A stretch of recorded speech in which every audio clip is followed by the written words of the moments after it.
Shrek built the perfect life. No one in, no one close, no one to mess him up. The movie plays this for laughs for 90 minutes, but underneath, it's the most honest story about loneliness ever put on screen. You laughed through it. The film made sure you would. It's doing to you exactly what Shrek does to the world, and you didn't even notice.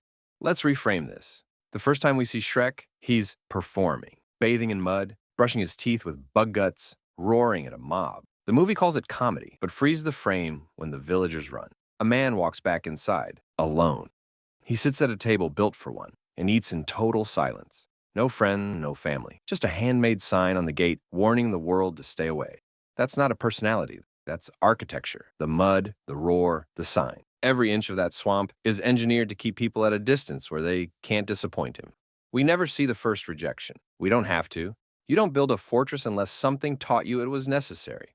Here's the part nobody talks about. Shrek doesn't just keep people out, he tests them. Every interaction is an audition designed to fail. He hands people every reason to leave and waits for them to take it. And when they walk away, every single time, he gets to say the thing he's been rehearsing for years. That's what I figured. Better off alone. The fairy tale version says Shrek is a loner who learns to open up. That's wrong. Shrek doesn't learn to open up. He just runs out of ways to stay closed. Quick pause. If part of you is secretly judging Shrek right now for being a grumpy loner who pushes everyone away, hit subscribe, because in about 60 seconds, I'm going to prove he's doing exactly what you do. Look at what the film is actually doing to you. You're laughing watching him shut the door in everyone's face. You want him to just get over it and be normal. But that reaction? That's you rejecting his vulnerability exactly the way he does. The film turned you into its mirror. You and Shrek are running the exact same broken code. You think that if you let people get close, they'll just give you a reason to lock the door again. Then Donkey shows up. He latches on like a barnacle and won't take a hint. Shrek roars. Donkey stays. Shrek insults him. Donkey keeps going. Shrek shuts the door. Donkey sleeps on the doorstep. Donkey isn't brave. He just doesn't see the wall. He walks past every barrier Shrek spent years building and treats him like a friend before Shrek ever agreed to be one. That makes Donkey dangerous. The entire system only works if people cooperate by leaving. Donkey won't cooperate. Shrek doesn't soften. He escalates. Because if someone can walk through your wall, it means the wall was your fault all along. So Shrek makes a deal to get his isolation back. Transactional. Clean. So Shrek does exactly what people with high walls do. He makes a deal. He agrees to rescue the princess just to get his swamp back. No feelings required. If it's a contract, nobody can get hurt. You don't owe them anything and they can't expect anything from you. But Fiona ruins it. She's funny, she's weird, she's exactly like him. For a moment, the wall comes down. But Fiona isn't what he expected. She beats Robin Hood's men into the ground without breaking a sweat. She inflates a frog into a balloon animal and laughs about it. There's a dinner on the last night, weed rat, rotisserie style. They're actually laughing together. He invites her to visit the swamp. And somewhere on that road back to Duloc, he starts to enjoy someone's company for the very first time. For a moment, the wall comes down. Not because someone knocked it down, but because he just forgot to hold it up. But Fiona is running her own version of the system. Shrek built his prison. Fiona was locked in hers. But once she's free, she makes the exact same choice. She hides. She stays in the form she thinks people can love because she's terrified they won't accept the real one. Two people with the same wound, both convinced that the thing they are in the dark is unforgivable. Neither one knowing it about the other. Both convinced that the thing they are in the dark is the thing nobody could ever accept. And both of them, sitting right next to each other, are exactly one honest conversation away from having everything. But the wall is too thick.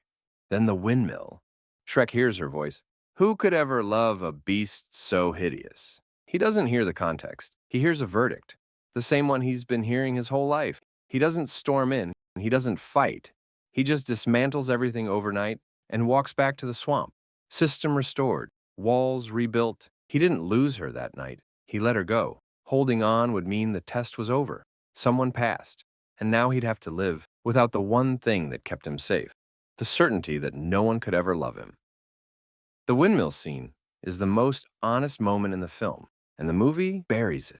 It wraps the pain in genre, so you don't feel the weight. Sound familiar? That's what Shrek does. That's what the film does. It hides its heart under fart jokes and smash mouth. It mirrors its character so precisely that it hit its heart from you too.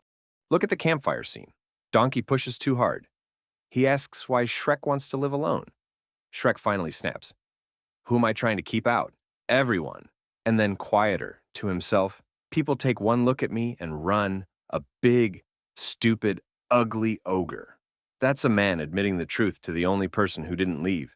He's finally saying it out loud. And what does the movie do? It buries the pain under a joke about stars and a donkey who won't shut up. You laughed because the scene told you to. You fell for the cover story. This is where it stops being about an ogre. You've got a swamp, maybe it's a routine, a personality shaped around not needing anyone. You got good at it.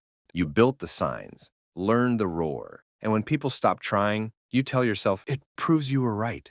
Then someone shows up who doesn't take the hint. Instead of feeling relieved, you panic, because if they get close, they'll see it. Not that you're a monster, that you're lonely, and your entire life depends on nobody finding that out.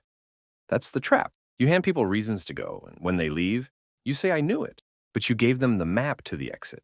You built a test that's impossible to pass, because passing would mean you'd have to stop hiding, and hiding is all you know. You've had your windmill moment. Maybe it wasn't a voice through a wall. Maybe it was a text you read in the worst possible tone. A friend who cancels plans, and instead of calling back, you tell yourself you always knew this would happen. You decide what their face means before they even speak. And you don't ask. You don't clarify. You just leave quietly. You practice the exit because leaving is the only thing you're actually good at. Solitude isn't strength when you didn't choose it. It's just loneliness with better branding. I know the swamp. I built a version of it that worked for years. Small, controlled, no one in. But someone kept showing up. One night I said something I hadn't planned to say. Not the rehearsed version. The real one. Messy, too honest. The kind of sentence you can't take back. I sat there waiting for the look. The moment where they recalculate who you are and back away. She just said, yeah, I kind of already knew. And kept eating. I realized then that my wall had been transparent the whole time. She saw right through it. She was just waiting for me to stop pretending it was there. Shrek goes back. Not because he's fixed, but because Donkey tells him the truth. And here's the crucial part. Donkey doesn't even reveal the curse. He doesn't tell Shrek that Fiona is an ogre, which means Shrek goes back without knowing, without a single guarantee. He rides a dragon, crashes a wedding, and stands in front of a cathedral full of strangers. And he still can't say it. He tries to warn her about Farquaad. She pushes back, what do you know about true love? He's got nothing. He can't say the words. Because the scariest thing Shrek ever did wasn't fighting a dragon or crashing a wedding. It was letting someone close enough to see him and trusting they wouldn't run. Trusting without proof. Just the terrifying, completely irrational decision to stand in front of someone with no armor, no roar, and let them look. He crashes the wedding with no armor and no roar. Every person in that room laughs at him. A prompt card goes up, and the entire cathedral erupts. Every single person in that room laughs at the idea that someone like Shrek could love someone like Fiona. It is the absolute worst-case scenario, the exact nightmare he built the swamp to prevent. The most vulnerable moment of his life, and the whole world laughs in his face. But then, the sun sets. Farquaad looks at Fiona and says, this is disgusting. 20 years of hiding, confirmed in 2 words. And Shrek stays. He doesn't flinch. The guy who spent the whole movie making sure nobody could see him looks at someone showing their darkest secret and he doesn't leave. He smiles. 2 people who built their lives around hiding, deciding at the same time to stop. Most people think being an outsider is about the world not accepting you. The torches, the pitchforks, the signs that say you don't belong. That's real. It leaves marks. But the movie shows you the harder part. The part where the outsider builds the wall higher than society ever could. Where rejection becomes your blueprint. You build a life according to that map, and you call it a home, because home sounds better than hiding. The swamp was never a home. It was just the place you went when you ran out of places to hide. The whole time we thought this movie was about a grumpy ogre. It wasn't. It was a brutally honest look at isolation. Shrek wasn't a monster, he was just terrified. And the roar wasn't a threat.